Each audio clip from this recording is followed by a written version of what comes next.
शेवटी नीटची री एक्झाम पेपर फुटीशिवाय पार पडली. हो. परंतु 27 लाख मुलांनी एक्झाम दिल्यानंतर ह्याच्यातमध्ये पेपर फुटी मुळात होतेच का ह्याचा विचार कोणी करताय का?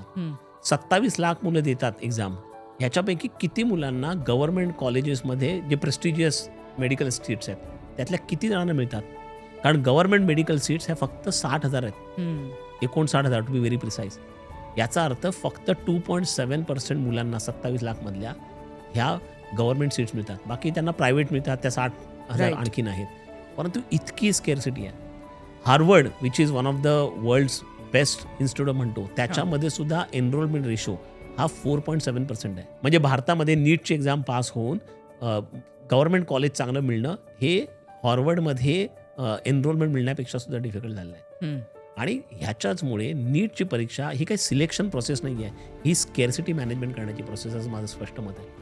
दुसरी महत्त्वाची गोष्ट, आपण ज्यावेळी मेडिकलला एंट्रन्स घेणाऱ्या मुलांचं इव्हॅल्युएशन करतो त्यावेळी केवळ त्यांचं बायोलॉजीचं मेमोरायझेशन किंवा केमिस्ट्रीचे इक्वेशन्स किंवा फिजिक्सचं नॉलेज ह्याच्यापेक्षा सुद्धा स्किल्स त्यांच्यामध्ये कुठल्या आहेत, एम्पथी, रेझिलियन्स, डिसिजन मेकिंग, परसिव्हरन्स, ह्या सगळ्या गोष्टी पण मेजर करणं अत्यंत गरजेचं आहे. तरच ज्यांना खऱ्या अर्थाने मेडिकलला जाण्याचं पॅशन आहे आणि मेडिकलला ते चांगल्या पद्धतीने करू शकतात अशा मुलांना सुद्धा त्याच्यामध्ये संधी मिळेल.